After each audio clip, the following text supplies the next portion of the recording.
तो SSC CGL 2024 pre exam का date announce हो गया है और जो एग्जाम होने वाला है 9 सितंबर से लेकर के 26 सितंबर तक होने वाला है। तो अभी से लगभग क्या कंप्लीटली 1 महीने का टाइम आपके पास है एग्जाम शुरू होने तक। बहुत सारे लोग पैनिक कर रहे होंगे क्योंकि एग्जाम जो था पहले थोड़ा लेट से होने का चांसेस था कि सब लोगों को लग रहा था कि जो एग्जाम है सितंबर लास्ट से होगा स्टार्ट और मिड अक्टूबर तक चलेगा, लेकिन 15 दिन पहले लगभग कर दिया गया है एग्जाम। तो ऐसे में बहुत सारे लोगों के मन में फियर आ गया होगा, डर आ गया होगा कि अभी से तैयारी कैसे करें। ठीक है, आगे की 1 महीने की रणनीति क्या होनी चाहिए, तो वही सब चीजें मैं आपको थोड़ा सा क्लियर करने के लिए आ रहा हूँ कि आगे की आपकी रणनीति क्या होनी चाहिए, अभी से आपको कैसे तैयारी करना है। तो सबसे पहला काम तो ये करना है कि आपको पैनिक नहीं करना। इस सिचुएशन में ना सभी लोग पैनिक हो रहे हैं, सबको डर लग रहा होगा, किसी को नहीं लग रहा होगा कि एग्जाम पहले हो रहा, पहले एग्जाम देंगे, नहीं। तो आपको क्या करना है, इस सिचुएशन में आपको डरना नहीं है। जब नहीं डरोगे तभी आपका परफॉर्मेंस अच्छा होगा। ठीक है, तो सबसे पहला काम यही करना और अपने एफर्ट्स को बढ़ाना है। जो आप डेली 10 घंटे पढ़ते थे ना,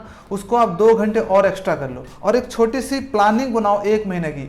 मतलब एकदम क्लियर प्लानिंग नहीं, लेकिन आपका एक रफ आइडिया होना चाहिए कि मुझे ऐसे करना है। तो वही चीजें मैं आपको बताने वाला हूँ। एक चीज मैं आपको बता रहा हूँ अपने एक्सपीरियंस से कि जब मैं प्रिपेयर कर रहा था तो मेरा भी जब एग्जाम का 1 महीना बचे थे ना तो मुझे बहुत डर लग रहा था और मेरे जो मॉक में मार्क्स आ रहे थे ना उस टाइम पे सिर्फ 110 से 120 के रेंज में आ रहा था और मुझे नंबर कितने लाने थे, 150 160 के आसपास मुझे मार्क्स अपने लाने थे। ठीक है, उसमें प्री का भी मार्क्स जुड़ता था और मेंस का। अब तो सिर्फ प्री क्वालिफाइंग कर दिया गया, लेकिन फिर भी आपका टारगेट 150 160 होना चाहिए। तो जो अभी 110 20 भी ला रहे हैं ना, वो नेक्स्ट 1 मंथ में 150 160 तक जा सकते हैं अगर आप मेहनत करोगे और अपने आप पे कॉन्फिडेंस रखोगे तो, और एक सही प्लानिंग फॉलो करोगे तो। ठीक है, तो डरना नहीं है, काम रिलैक्स रहना है, अपने गोल जो भी सेट किया है उस पे मतलब कायम रहना है, उसको नीचे नहीं करना है और मेहनत करते जाना है। ठीक है, तो अब आपको करना क्या है, सबसे पहले डायरेक्ट हम आते हैं बात पे कि अब 1 महीने आपको क्या करना चाहिए। अभी सबसे पहला काम तो ये करना है कि प्लान कर लेना है। 1 महीने के 2 भाग में आपको डिवाइड कर लेना है। ठीक है, पहले 15 दिन और दूसरे 15 दिन। पहला 15 दिन में आपको क्या कंप्लीट करना है कि आपका अगर कुछ भी सिलेबस बचा हुआ है ना तो उसको कंप्लीट कर लेना है। बहुत सारे लोग होंगे जिनका सिलेबस अभी कंप्लीट नहीं हुआ होगा, तो उसको 15 दिन में आपको जैसे तैसे करके आपको कंप्लीट करना ही करना होगा। मैं ये नहीं बोलूँगा कि बहुत अच्छे से कंप्लीट करो, बहुत अच्छे से हो नहीं पाएगा। और मेंस लेवल की अभी मत सोचना, अभी सिर्फ प्री लेवल के जो भी चीज़ें हैं, जो बेसिक चीज़ें हैं, जो फॉर्मूलाज बेसिक है वो सब करके जाना, क्योंकि जो प्री एग्जाम में होता है ना बेसिक्स क्वेश्चन ही पूछे जाते हैं। बहुत सारे लोग अभी से ही मेंस का तैयारी करते हैं, तो नहीं, अभी सिर्फ आपको प्री को फोकस करके अपना 15 दिन में जो भी सिलेबस है उसको समेट लेना है। ठीक है, तो ये मेजर काम आपका होगा। प्लस साथ में क्या करना है, इस 15 दिन में आपको रेगुलर मॉक टेस्ट लगाते रहने हैं। कम से कम आपका डेली 1 मॉक टेस्ट होना चाहिए विथ एनालिसिस। मॉक लगाने से आपको क्या फायदा होगा ना कि सभी चीज जो आप पीछे पढ़ चुके हो ना उसका रिवीजन होते जाएगा। ठीक है, 1 घंटे मॉक लगाना और उसका बहुत अच्छे से 2 घंटे 3 घंटे दे करके एनालिसिस करना। जो भी चैप्टर का क्वेश्चन ना बने ना उस चैप्टर में पहुंच जाना, अपना कॉपी खोल लेना और उसके आसपास के क्वेश्चन देख लेना। ठीक है, और एक मॉक की कॉपी होगी, उसमें आप अपना नोट डाउन करते जाना जो क्वेश्चन न बने, मैथ इंग्लिश रीजनिंग जीके सारे बहुत अच्छे से एनालिसिस करना है। ठीक है, उसके बाद आपको 15 दिन में ये करना है, प्लस साथ में रिवीजन करते जाना है। ठीक है, अभी मैं सब्जेक्ट वाइज भी आपको बताऊंगा कि कैसे कैसे क्या क्या चीज करना है। रिवीजन करते रहना, जो भी आपने नोट्स कॉपी बनाया ना उसको 1 घंटा जरूर अपना टाइम देना अपने नोट्स कॉपी को रिवीजन करने के लिए, 1 से 2 घंटे टाइम देना।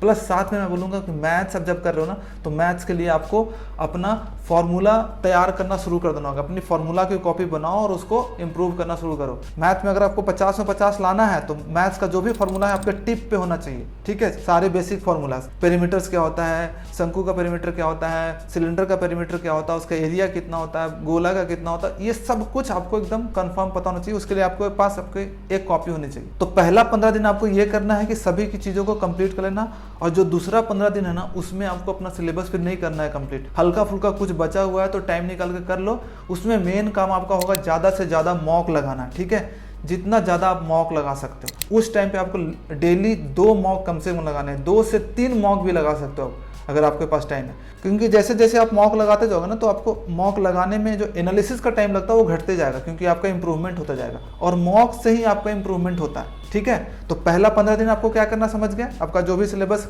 नहीं कंप्लीट हुआ उसको कंप्लीट कर लेना, रिवीजन वगैरह करना, अपना नोट्स को भी रिवाइज करना।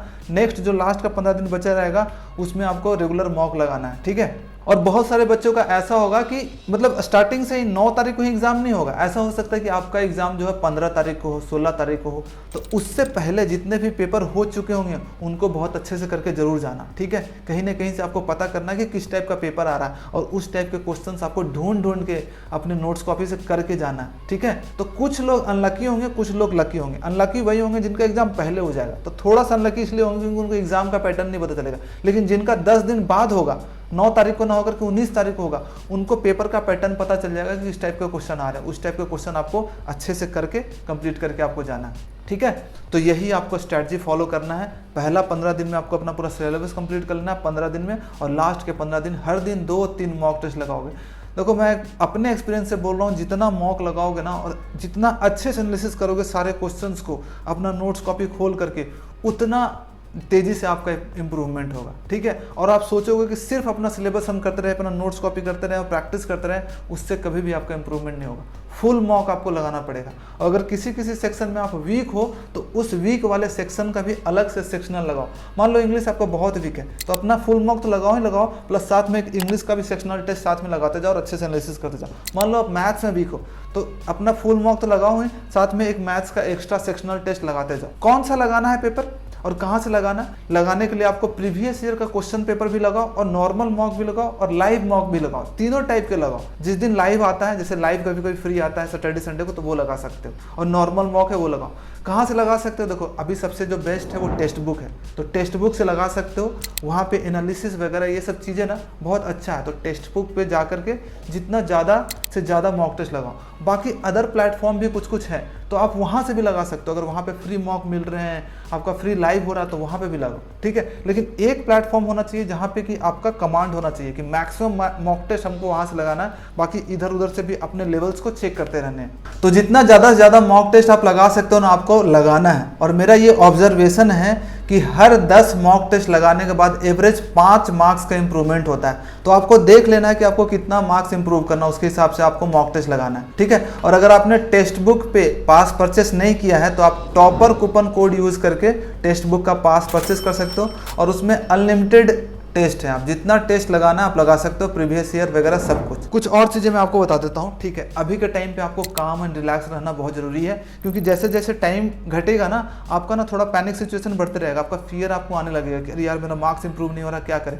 आपको काम एंड शांत रहना अपने आप को। काम एंड रिलैक्स रहने के लिए आपको क्या काम करेगा, आपको थोड़ा सा लगेगा अजीब सा ये चीज़ें, लेकिन बहुत इंपॉर्टेंट है कि थोड़ा मेडिटेशन पे ध्यान दे दो। थोड़ा मेडिटेशन करने लगो 10-15 मिनट, ठीक है। डेली सुबह उठ करके या फिर किसी भी टाइम पे मेडिटेशन करो, अपने आप को रिलैक्स करो। नहीं आता तो मैंने मेडिटेशन का वीडियो बना दिया, वो बस वीडियो सुन लो तुम, ठीक है। और उसमें मैंने एक विजुअलाइजेशन सेशन किया 5 मिनट का, वो विजुअलाइजेशन भी कर लिया करो जैसा मैं बोलता हूँ। हर दिन कर लो, देखना आपका कितना एफिशिएंसी बढ़ जाता है, ठीक है।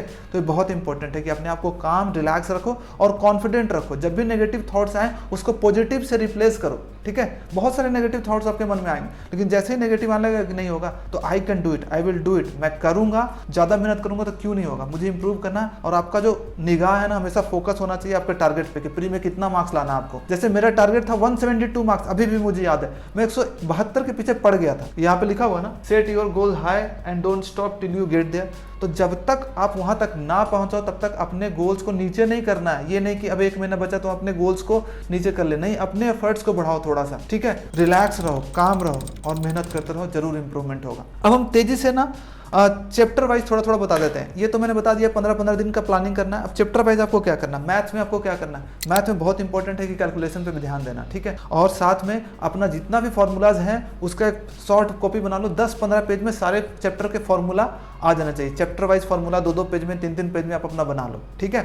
और प्रैक्टिस करते रहो जितना कर सकते हो। जो जो चीज़ें छूट गई उसको अपना सिलेबस को कंप्लीट कर लो। मैथ्स में आपको इतना ही करना है। एक चीज़ और आपको बहुत हेल्प करेगा मैथ में, वो है याद करना, क्वेश्चंस को याद करना। एक चैप्टर आपने रिवाइज किया 2-3 घंटे दे करके, अब कॉपी बंद करके सारे क्वेश्चन को याद करने की कोशिश करो कि इस चैप्टर में कौन कौन से टाइप के क्वेश्चन है, कैसे कैसे क्वेश्चन है, इसको कैसे सॉल्व करते हैं। कॉपी बंद करके ये मेमोराइज करोगे ना कि अगर हमको किसी को पढ़ाना है बिना कॉपी देखे तो हम कौन कौन से क्वेश्चन, किस किस टाइप के क्वेश्चन हम इस चैप्टर में पढ़ा सकते, वैसे याद करो, याद करने की कोशिश करो। जब नहीं याद आ रहा तो एक बार कॉपी पलट लो, फिर देखो। अगर ऐसे करके सारे टाइप के क्वेश्चन अगर आपने अपने माइंड में रख लिया ना तो बहुत हेल्प होता है किस टाइप के क्वेश्चन और उसका सॉल्यूशन कैसे है खुद से याद करने की कोशिश करना, ये बहुत हेल्प करेगा मैथ में। इंग्लिश में क्या करना है, इंग्लिश में वोकैब्स, वन वर्ड सब्स्टिट्यूशन, ये सब चीजें तो आपको रेगुलर 1 घंटा प्रैक्टिस करते रहना है। अब मैं बोलूंगा कि रीडिंग डालना शुरू कर दो, एडिटोरियल वगैरह पढ़ना शुरू कर दो और पैसेज वगैरह सॉल्व करने की कोशिश करो, ठीक है। और हो सके तो इंग्लिश का एक एक्स्ट्रा सेक्शनल मॉक टेस्ट लगाओ, 10 मिनट में आपका एक एक्स्ट्रा सेक्शनल मॉक टेस्ट हो जाएगा आराम से। अगर आपके पास कुछ नहीं है ना,